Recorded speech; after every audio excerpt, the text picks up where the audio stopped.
बात करेंगे हम शाहराह भुट्टो।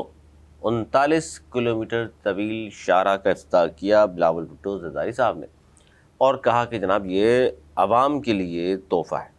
और इस तरह फिर पीयूसीआरटी के दीगर जो लोग हैं उनके जो ख़ास तौर पर जो रखे हुए तर्जुमान, उन सब ने कहा जी बिलावल भुट्टो की जानिब से आवाम के लिए ये तोहफ़ा है शाहराह भुट्टो।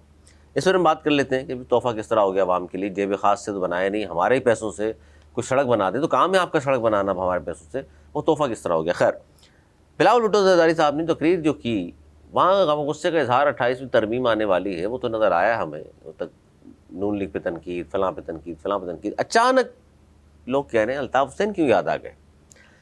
तो कहा कि जी कहाँ है हम पे तनकीद करने वाले, बताएं कहाँ है शाहराह अल्ताफ़ हुसैन, कहाँ है अल्ताफ़ हुसैन हॉस्पिटल।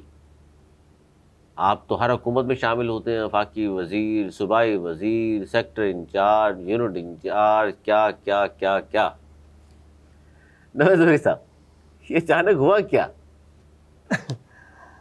अली, पहले शाहराह भुट्टो पे आ जाते हैं। मैंने कल ही उस पर सफ़र किया है, कई दफ़ा सफ़र कर चुका हूँ और कल बड़ा तवील सफ़र रहा। और लेकिन मैंने 12 से 13 मिनट में मैं उस जगह पहुँच गया जहाँ घंटे में भी नहीं पहुँच सकता था। एक तो ये वाकई तोहफ़ा है डीएचए से डीएचए तक। हाँ, और ये इसका डीएचए वालों के लिए एक तोहफा फिर है। जो रह जाएगा जब वो कंप्लीट हो जाएगा तो वाकई तोहफ़ा होगा। डीएचए वालों के लिए तोहफा अच्छा है। एयरपोर्ट जाने में घंटों लगते थे, 23 मिनट में अब एयरपोर्ट जाते हैं कायदाबाद। उसके बाद मेरे ख्याल में 3 से 4 मिनट में कायदाबाद आ जाता है। और वो शाहरा फैसल और बिग रोड से गुजर के जाना नामुमकिन होता था। तो जाहिर है, ये उधर के लोग इधर आने के लिए इधर के उधर एक बहुत अच्छी डिफेंस चीज़ वालों है। के लिए बहुत मुश्किल होता था एयरपोर्ट तक जाना। जाहिर जहाज में सफर करने वाले लोग हैं, लालू खेत या सुरजानी और इससे रंगी, उनका बेचारों का क्या हैवी ताल्लुक। ट्रैफिक का भी बड़ा लोड कम होगा, इस पे जाएगा। शाहरा फैसल पे से लोड कम होगा, एक अच्छी चीज़ है। भले उन्होंने अपनी जेब से नहीं, पब्लिक के पैसों से, पब्लिक प्राइवेट एक तो पार्टनरशिप है और दूसरा गवर्नमेंट का पैसा है, बनाया है, लेकिन कराची के लिए एक अच्छी चीज़ है। अब आगे चलते हैं। अल्ताफ़ हुसैन क्यों याद आ गया? बड़े दिनों से एक कोल्ड और हॉट वॉर चल रही है बिटवीन एमकेएम और पीपल्स पार्टी, और ये बजट जब करीब आता है तो ऐसी चीज़ें होती हैं। नहीं तो अल्ताफ हुसैन को तो वो अगले 11 साल पहले माइनस कर चुके हैं। उनकी कहते हैं दुखती रग जो है ना, हर किसी की होती है, वो उनकी है। इनकी बानी, जिनको अब्बा कहते थे, मानी कहते थे, पता नहीं क्या क्या कहते थे, उसका कोई नाम ले दे ये लड़ जाते थे। तो वो अब उसकी चीज़ें वो गिना रहे थे कि भाई चलो हमने तो ये कर दिया, आपने क्या कर दिया इतने सालों में, कुछ आप बता दें। आपने कौन सी शाहरा बना दी? भुट्टो के नाम पे आप तनकीद कर रहे हैं, आप बताएं। आपके जो भुट्टो हैं, आपके जो अब्बू हैं, आपके जो बानी हैं, उसके नाम पे कौन सी शाहरा बना दी, कौन सा हॉस्पिटल बना दिया, कौन सी यूनिवर्सिटियाँ बना दी, क्या कर दिया आपने? कोई तो चीज़ हो अपनी आपकी कैटी में जो निकाल के दिखा सकते हैं कि ये किया। फिर उन्होंने वो जुमला दोहराया कि आप ताहयात आप रहते हैं, कोई भी गवर्नमेंट आए, कोई भी गवर्नमेंट जाए, हर गवर्नमेंट का हिस्सा आप होते हैं। कुछ बातें तो बिल्कुल ठीक है भाई, ताहयात वफाकी वज़रा एमकेएम के रहते हैं, ये तो बिल्कुल कोई दो राय नहीं। सूबाई हुकूमत में भी माशाल्लाह रहती थी, अब भी दोबारा आ जाएगी, कोई मसला नहीं। लेकिन लोग कह रहे हैं कि अचानक जो नाम ले दिया सोशल मीडिया में, ज़ाहिर है फिर बिलावल भुट्टो को आड़े हाथों लिया लोगों ने, फिर वो सुनाई है कि क्या कहने। लेकिन सर मसला ये है, फिर उसका जवाब दिया 2-3 लोगों ने बड़े हल्के हल्के से अंदाज से, खासतौर पर फारूस्तार साहब ने कहा कि भाई हमें कह रहे हैं कि फलां फलां के नाम पे हमने कुछ नहीं बनाया, पूरा कराची हमारा है, हम किस किस चीज़ पे नाम लिखते। ये कराची तुम्हारा, तुमने 30 सालों में ये कराची दिया है। मतलब जो कराची का हाल है, खुद एमकेएम की एमएनए, सेनेटर, वफाकी वजीर जोड़ी, सारे लोग और बहुत सारे इनके रहनुमा कह चुके हैं कि कराची की तबाही की जिम्मेदार एमकेएम अल्ताफ है। खुद कह चुके हैं ये लोग, तो खुद अपने ही कपड़े उतार उन्होंने कहा है ना। नसीम जलील को याद नहीं आपको? नसीम फिर माफिया कल की बात, माफिया तो किसी और से मांगी है ना, बोल तो क्या, रिकॉर्ड पे तो आ गया जो भी है। तो वो खुद फारूक सत्तार साहब कई दफ़ा बहुत सी चीज़ें कर चुके हैं, करारदाद असेंबली में ला चुके हैं अपने बानी के खिलाफ। तो वो किस मुँह से ये बोलेंगे? तो वो इसलिए उनको कहते हैं कि भाई नहीं, शीशे के घरों में रहते हो, पत्थरों से नहीं खेलो यार, खेलोगे तो पड़ेंगे, आएंगे आप पे भी।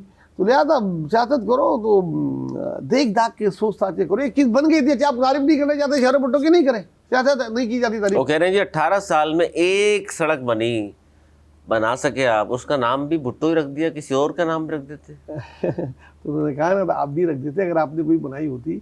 18 साल उनको कौन मैं सिंध गवर्नमेंट का तर्जुमान तो हूँ नहीं भाई, नहीं उनका कोई ऐसा अहदेदार जो मैं कहूँ। मेरे पास बहुत बड़ी लाइन है जो उन लोगों ने इन सर, ये इन सालों में की है, एक बात इन सालों में की है। पीपल्स बहुत बड़ी सड़कें हैं, बहुत बड़े बड़े ब्रिजेस हैं जो उन्होंने बनाए हैं जहाँ से इनको वोट भी नहीं मिलते जो भी, लेकिन वो उनके तर्जुमान जवाब दें, उनके पार्टी के अहदेदार जवाब दें। ये सियासी जमात वाले सर, ये अवाम के पैसों से, अगर उनकी ड्यूटी है, उनका काम है, वोट इसलिए लेते हैं कि हम आएंगे तो ये कर देंगे, वो कर देंगे, उसके बाद फिर कहते हैं कि हमारी तरफ से तोहफा है। हमारी तरफ से तोहफा क्या मतलब होता है?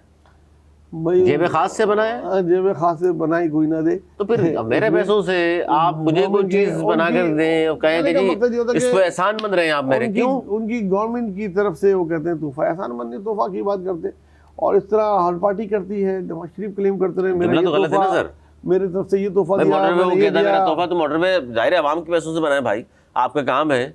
आप हमें ये तो सब बात दिखाते हो, वोट देने से पहले कहते हो मुझे पैसे उठ दे, ये वोट बना दूंगा, वो कर दूंगा, ब्रिज बन जाएगा, फला हो जाएगा। बहुत से वजीर आज़म तो आते हैं, रहते हैं, उनके इस शहर से 18-18, 20-20 एमएनए होते हैं, फिर भी पूरे टर्नर में एक तोहफा भी नहीं दे के जाते। 2 रातें भी नहीं रुकते, 3 रातें भी नहीं रुकते। अभी ये प्राइम मिनिस्टर कितने दिन रुके हैं? चाइना में रुक जाएंगे, जाके ईरान में रुक जाएंगे, रातें गुजारेंगे, सब कुछ करेंगे। इधर शहर में रुकने में सबकी जान निकलती है। फिर जो कुछ कोई जमात करती है तो इतना तो कहने का उनको बनता है ना यार, अगर वो, लेकिन ये उनके तर्जुमानों का काम है, वो डिफेंड करें, मुझे नहीं है। मैं अगर होता तो फिर बताता कि क्या क्या चीज़ उन्होंने की हैं। फारूक सत्तार और ये जितना कम तनकीद करेंगे, इतना कम अपने बानी के मुतालिक सुनेंगे। दुख तो उनको भी होता होगा, बज़ाहिर नहीं कहते, दुख तो ज़रूर होता होगा उनको।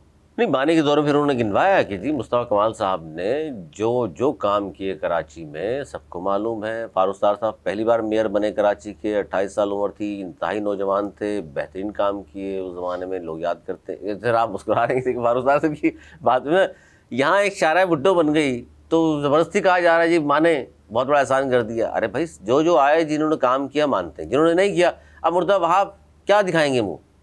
क्या कर दिया उन्होंने? 4 साल होने को आए, 2-2.5 साल एडमिनिस्ट्रेटर भी रहे, 6-7 सालों में पढ़ा लिखा कराची का नौजवान, और पता नहीं क्या कुछ कर देगा। सबको उम्मीद थी, हमें भी उम्मीद थी, हम भी ये कहते थे नहीं यार पढ़ा लिखा ये कुछ करेगा। पीपल्स पार्टी को इस हाल में ला के छोड़ दिया कि जनाब आप पीपल्स पार्टी वाले ये कह ही नहीं सकते क्या अगली जो इलेक्शन हो रहे हैं ना, हम उन्हीं कारकर्दगी की बुनियाद पर जीतेंगे। कह सकते हैं सर? देखें, एक जो इनको ये BRT प्रोजेक्ट जो लेके डूबा है ना, इसका इनको बहुत नुकसान होगा।